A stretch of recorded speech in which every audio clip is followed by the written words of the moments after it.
phase and frequency modulation are said to be equivalent and interchangeable. What does it mean? It means that I am giving my input as the modulating signal. When I'm giving my input as the modulating signal, I am giving it to an integrator. So I'm integrating m of t. So this becomes integral m of alpha d alpha. Now I'm giving this to the phase modulator. When I give this to the phase modulator as input, please look down at the equation of Pm. I'm giving it to a phase modulator. So it becomes the output of it will be A cos omega ct plus the input. What is your input? Plus Kp, since it is a proportionality constant, we take it as it is. The input. The input over here is integral m alpha d alpha. I'll repeat this again. I am giving my input as integral of m alpha d alpha to a phase modulator. The output of the phase modulator will be A cos omega ct plus the input. What is my input? Kp integral m alpha d alpha. It means that when I give, instead of modulating signal, integral of the modulating signal to a phase modulator, the output comes out to be a frequency modulated signal. So if I simply change my input and I apply it to a phase modulator, the output that I can get is FM. Similarly, on the other hand, if I give the modulating signal to a differentiator, I get over here m dash of t. M dash of t, I'm giving it to the frequency modulator. It's d by dt of m of t. I'm giving it to the frequency modulator.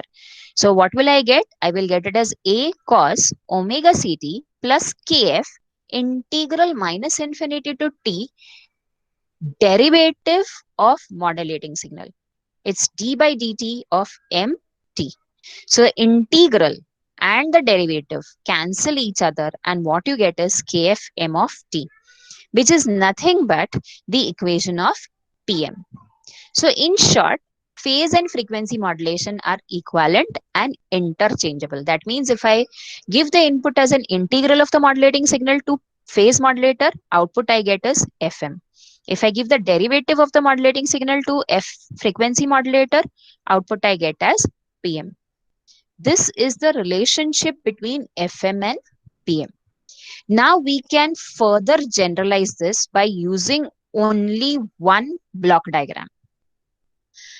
Over here, I take the first system having an impulse response H of S, and I take the second system assuming that it is invertible as 1 upon Hs.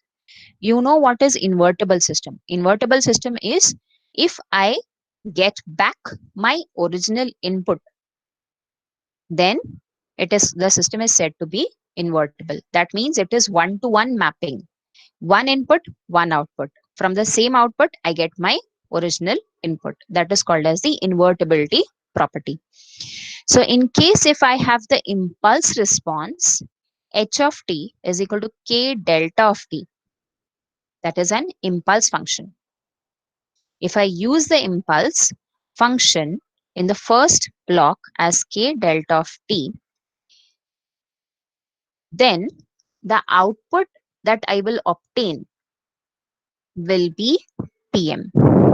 Now let's say h of t is k delta of t. Okay.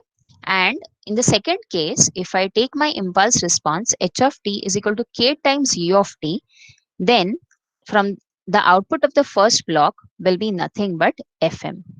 You know that if my input is m of t and my impulse response is h of t, then the output of this system, what we get is the convolution integral. So it is integral m of alpha h of t minus alpha d alpha.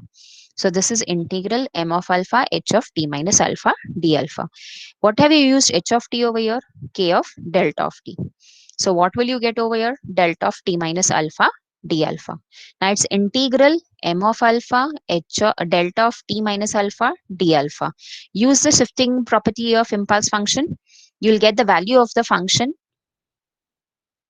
at the time duration where the impulse is. So you'll get it as integral m of alpha d alpha. So the output will become nothing but my Pm. You will get only m of alpha. Integral m of alpha delta t minus alpha d alpha is equal to m of alpha itself using the shifting property of an impulse function. Now come to the second impulse response. H of t is equal to k times u of t. It will be integral m of alpha u of t minus alpha d alpha. Now the effect of u of t minus alpha will be nothing but u of t takes the value 1, but the limits will go from alpha to t. So this will result in frequency modulated signal.